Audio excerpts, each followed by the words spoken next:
Em toda a Bíblia, existem nomes de cidades que parecem ter desaparecido no deserto da história. Lugares que profetas apontaram com o dedo, anunciaram juízo, destruição, abandono e que, por séculos, ninguém sabia se realmente tinham existido. Sodoma, Gomorra, Nínive, Tiro-Bet-Semes, Laquis, Hazor. Por muito tempo, esses nomes foram tratados por muitos como pura linguagem religiosa, símbolos morais, mais perto de mito do que de mapa. Mas, nas últimas décadas, arqueólogos começaram a escavar exatamente nas regiões mencionadas pelos textos bíblicos. E o que surgiu debaixo da areia da cinza e das ruínas começou a redesenhar o debate. Camadas de destruição queimadas, muralhas derrubadas, inscrições com nomes de reis, portões enterrados intactos, cidades fossilizadas no tempo, paradas exatamente na época em que as profecias diziam que cairiam. Neste vídeo, vamos percorrer as cidades perdidas da Bíblia, comparar o que os profetas anunciaram com o que a arqueologia encontrou, e perguntar o que tudo isso diz sobre a linha tênue entre mito, história e juízo. Se você quer ver como ruínas silenciosas podem se tornar uma das evidências mais intrigantes dos textos bíblicos, já deixa o like agora e se inscreve no canal para não perder nenhum episódio dessa série sobre o encontro entre Bíblia, história e arqueologia.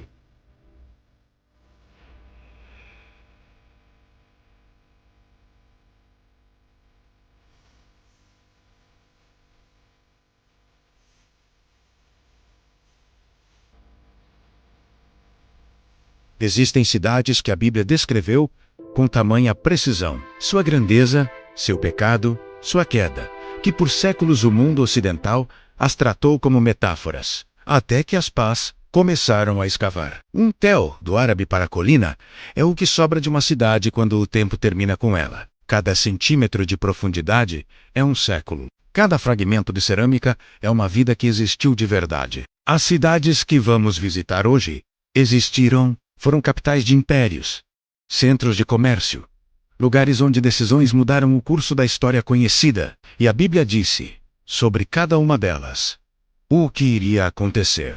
Começamos pelo norte, pelo maior, pelo mais improvável de acreditar, quando a profecia foi pronunciada. Nínive, capital do Império Assírio, era no século VII a.C., a maior cidade do mundo. Suas muralhas tinham 12 quilômetros de comprimento. Seus jardins eram lendários. Seu palácio abrigava a maior biblioteca do mundo antigo. Dezenas de milhares de tábuas de argila, com textos cuneiformes cobrindo tudo.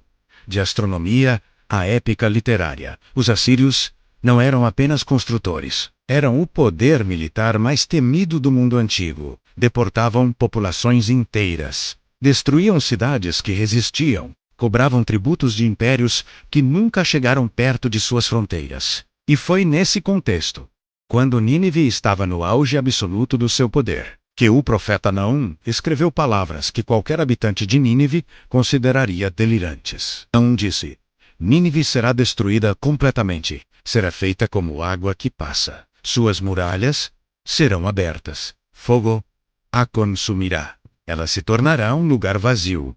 E todos que passarem por ela assobiarão de espanto. Em 612 a.C., menos de 50 anos depois da profecia de Naum, uma coalizão de medos e babilônios cercou Nínive. A cidade resistiu por 3 meses. Então, o rio Tigre transbordou. As inundações derrubaram seções inteiras das muralhas. Os exércitos entraram. O que se seguiu durou dias, e quando terminou, Nínive havia deixado de existir como entidade política, administrativa ou cultural. E então, aconteceu algo extraordinário. Nínive desapareceu tão completamente que por séculos historiadores gregos e romanos debateram se ela havia existido de verdade. Alexandre o Grande passou pela região sem saber o que estava sob seus pés. Em 1847, o arqueólogo britânico Austin Henry Layard começou a escavar um tel chamado Kuyunjik, próximo à cidade moderna de Mossul. O que ele encontrou nas primeiras semanas mudou para sempre o estudo do mundo antigo. Palácios, salas de audiência cobertas de relevos que descreviam batalhas com precisão jornalística. E então, a biblioteca de Assurbanipal. Mais de 30.000 fragmentos de tábuas de argila que haviam sido queimadas pelo fogo da conquista e preservadas por ele. O fogo que destruiu Nínive havia cozido as tábuas de argila, transformando o que teria apodrecido em papiro em algo que durou 2.400 anos, esperando para ser lido. A destruição havia preservado o arquivo. Hoje os portões reconstruídos de Nínive ficam nos arredores de Mossul. As muralhas foram parcialmente restauradas. E sob a terra ao redor, escavações continuam encontrando câmaras que nenhum olho moderno havia visto. Partimos do norte da Mesopotâmia, para o litoral mediterrâneo, para uma cidade que os fenícios construíram literalmente sobre o mar, e que Ezequiel descreveu com uma precisão que deixa arqueólogos desconfortáveis até hoje. Tiro era a capital comercial do mundo fenício. Seus navegantes chegaram ao norte da África, à Espanha, possivelmente à Grã-Bretanha. Sua tintural de purpural extraída de moluscos era tão valiosa que tingir 1 metro de tecido custava mais do que um trabalhador comum ganhava em um ano. Em 585 a.C., o profeta Ezequiel escreveu sobre Tiro com uma especificidade que vai muito além do estilo profético convencional. Ele nomeou as nações que a atacariam, descreveu a forma da destruição e disse que suas pedras seriam lançadas ao mar. Nabucodonosor sitiou Tiro continental por 13 anos, de 585 a 572 a.C. Quando finalmente entrou, encontrou a cidade esvaziada. Os tiríanos haviam se transferido para a ilha, a 300 metros da costa, e lá ficaram por mais 240 anos. Em 332 a.C., Alexandre Magno chegou à costa. Os tiríanos recusaram a entrada, e Alexandre fez então algo que nenhum general havia feito antes, e que mudou a geografia física do Mediterrâneo para sempre. Ele ordenou a construção de uma causeway, uma estrada sobre o mar. Seus engenheiros demoliram a Tiro continental abandonada e jogaram as pedras, os tijolos, as colunas e os escombros diretamente no Mediterrâneo, construindo uma peninsula que ligava o continente à ilha. As pedras de Tiro foram lançadas ao mar, exatamente como Ezequiel havia escrito 250 anos antes. Não como metáfora, como operação de engenharia militar com finalidade específica. Alexandre tomou Tiro após 7 meses de cerco. Crucificou 2.000 dos seus defensores ao longo da praia. E a acusei que seus engenheiros construíram sobre as ruínas da cidade antiga permanece até hoje. O sedimento acumulado ao longo dos séculos a transformou na peninsula onde a cidade moderna de Tiro fica. Mergulhadores arqueológicos trabalham hoje nas águas ao redor de Tiro. Sob o Mediterrâneo raso estão colunas, capitéis, pavimentos. A cidade fenícia original, que Alexandre usou como fundação da sua estrada sobre o mar. Ezequiel ainda havia escrito que Tiro seria um lugar para estender redes de pesca, e nunca mais seria reedificada. A cidade moderna de Tiro existe, é habitada, mas a Tiro fenícia, a capital comercial, nunca foi reconstruída no mesmo local e com o mesmo papel. As redes de pesca continuam, deixamos o Mediterrâneo e descemos ao sul, ao lugar mais profundo da superfície terrestre, o Mar Morto e as margens da sua extremidade sul, onde a terra ainda guarda marcas de algo que queimou, com intensidade extraordinária, há aproximadamente 4.000 anos. Sodoma e Gomorra. Nenhuma menção bíblica carrega mais peso cultural do que essas duas, e por séculos foram tratadas exatamente como Nínive havia sido, como parábolas, como literatura moral, como lugares que talvez nunca tivessem existido. Em 1924, o arqueólogo William Foxwell Albright conduziu uma expedição à região e descobriu algo que não constava nos mapas. Uma série de sítios arqueológicos com características de ocupação urbana intensa. É abandono abrupto, exatamente no período em que a narrativa bíblica situa Sodoma. O sítio mais estudado é chamado Tal el-Hammam, uma tel enorme na planície ao norte do Mar Morto. As escavações revelaram uma cidade de Idade do Bronze, que foi destruída de forma violenta e abrupta por calor extremo, então abandonada por séculos. As análises dos materiais encontrados são perturbadoras. Cerâmica fundida por temperaturas acima de 2000 graus Celsius. Tijolos de adobe vitrificados, transformados em vidro pelo calor. Fragmentos de rocha com marcas de derretimento superficial. Nada de origem humana produz esse tipo de calor nessa área. A hipótese mais aceita entre os pesquisadores do sítio, publicada em revistas científicas revisadas por pares, é que um objeto cósmico, possivelmente um meteoro ou cometa que explodiu na atmosfera acima da planície, gerou uma onda de calor e pressão capaz de destruir tudo numa fração de segundo. A narrativa do Gênesis descreve Abraão observando a fumaça subindo da planície como fumaça de uma fornalha. É uma imagem específica, não de incêndio comum, mas de combustão industrial. Uma coluna de fumaça visível a distâncias enormes, seja qual for a causa geológica ou cósmica. O registro arqueológico de Tal El Ramon é inequívoco. Uma cidade urbana significativa foi destruída de forma violenta e abrupta por calor extremo durante o período do Bronze Médio, e então ficou desabitada por séculos. Descemos agora pelo Vale do Jordão e chegamos ao sítio arqueológico mais continuamente escavado do mundo. Uma cidade que a arqueologia confirma ter estado habitada por pelo menos 11.000 anos. Jericó. Jericó fica a 250 metros abaixo do nível do mar. O ponto habitado mais baixo da Terra. Sua existência contínua por milênios se deve a uma fonte de água que nunca secou. Os humanos que se estabeleceram ali 10.000 anos antes de Cristo sabiam exatamente o que estavam fazendo. A muralha de Jericó. Poucas estruturas bíblicas foram objeto de mais debate arqueológico. E a questão central continua sendo: havia uma muralha durante o período do Êxodo? E se havia, o que aconteceu com ela? A arqueóloga britânica Kathleen Kenyon escavou Jericó nos anos 1950 e concluiu que não havia muralha no período que ela identificou como o Êxodo. Mas sua datação do período do Êxodo foi contestada, e quando outros pesquisadores recalibraram a cronologia, encontraram exatamente o que a narrativa bíblica descreve. O arqueólogo italiano Garstan havia encontrado nas décadas anteriores traços de uma muralha que colapsou para fora, não destruída por arietes ou escavas, mas caída para fora como se a base tivesse cedido de dentro para fora. E ao redor, grãos armazenados, sinal de abandono abrupto, não de saque. Grãos armazenados são um detalhe que os arqueólogos reconhecem imediatamente como anomalia. Uma cidade saqueada não tem grãos. O conquistador os leva. Uma cidade abandonada às pressas os deixa para trás. O registro arqueológico de Jericó fala de pressa, não de saque. Jericó foi reconstruída, destruída, reconstruída e destruída novamente ao longo de milênios. Hoje é uma cidade palestina com algumas dezenas de milhares de habitantes, vivendo sobre 11.000 anos de ocupação contínua. O hotel arqueológico fica a poucos minutos do centro. Nabucodonosor II governou Babilônia de 605 a 562 a.C.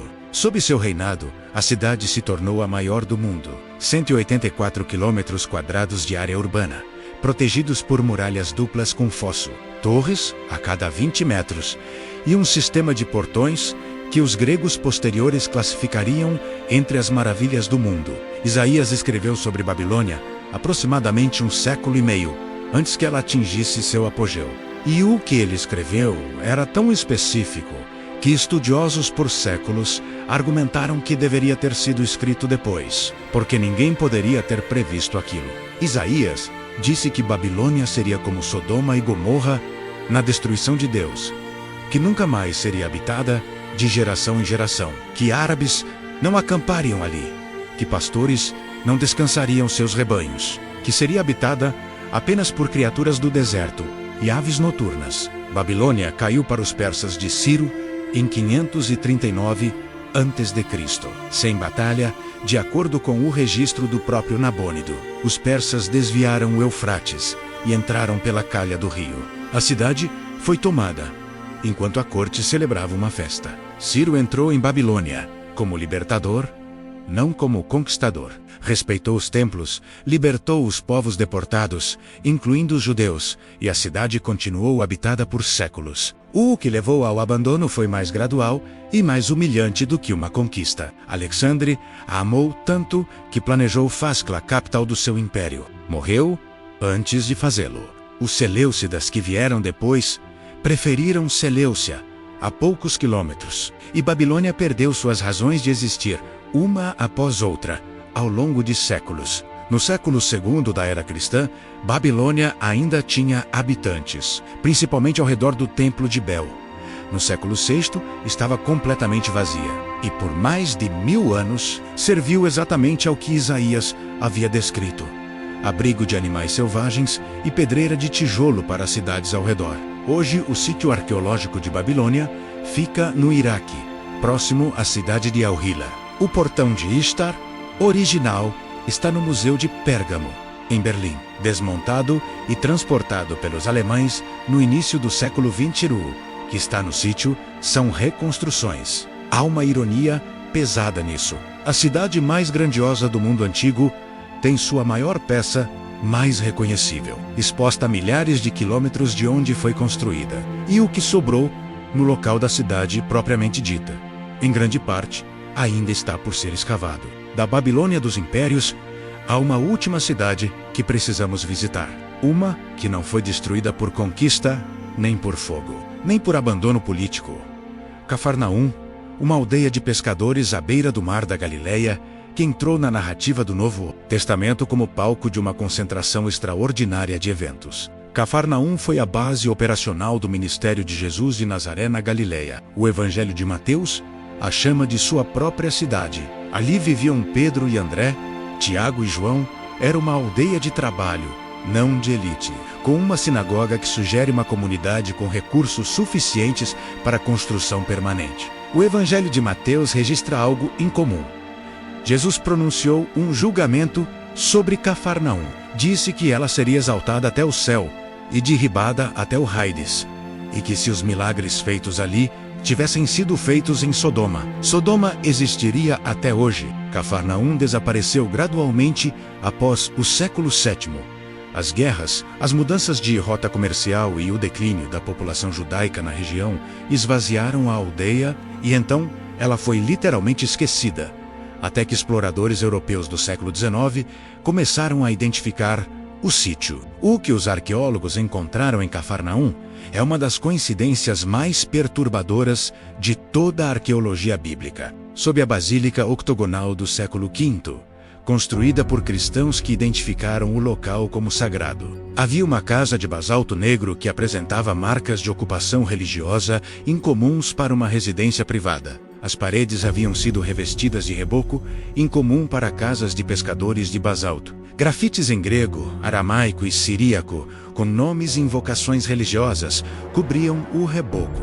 A cerâmica do século I era doméstica. A do século II em diante era de uso coletivo, raros grandes lâmpadas em quantidade, como se o espaço tivesse mudado de função. A sinagoga de pedra calcária branca de Cafarnaum, cujas colunas ainda estão de pé, foi construída sobre uma sinagoga anterior de basalto negro do século I. Escavações revelaram que as duas estão no mesmo local. Os cristãos das gerações seguintes ao Novo Testamento identificaram esse ponto como o lugar onde Jesus ensinou. Cafarnaum hoje é um sítio arqueológico administrado por freis franciscanos às margens do Mar da Galileia. A basílica moderna de vidro e metal foi construída sobre os alicerces da casa identificada. É possível olhar para baixo e ver a pedra do século I através do piso de vidro. 6 cidades, 6 histórias, e em cada uma delas, o mesmo padrão perturbador.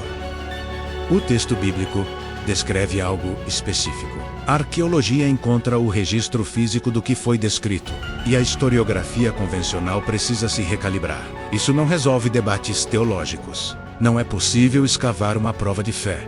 E ninguém sério afirma isso. O que a arqueologia faz é algo diferente e mais preciso. Ela confirma que os lugares eram reais, que os eventos deixaram rastros físicos e que a memória cultural preservada nesses textos é mais historicamente fundamentada do que o ceticismo do século XIX havia concluído. Os textos bíblicos descrevem cidades que existiram, descrevem geografias verificáveis, descrevem eventos cujos rastros materiais, em alguns casos, ainda estão sendo encontrados, e descrevem quedas que aconteceram da forma que foram previstas. Às vezes, séculos depois, o que fica, depois de tudo, não é uma resposta definitiva sobre o sobrenatural. É algo mais simples e mais sólido. A certeza de que essas cidades existiram, que esses povos viveram, que esses eventos aconteceram, e que o texto que os descreve foi escrito por pessoas que conheciam o que estavam descrevendo. Se você chegou até aqui, você passou por Nínive, Tiro, Sodoma, Jericó, Babilônia e Cafarnaum. Não como metáforas, mas como cidades, com muralhas, com populações, com arquivos, com portões que ainda é possível tocar, com histórias que a terra guardou esperando que alguém viesse escavar.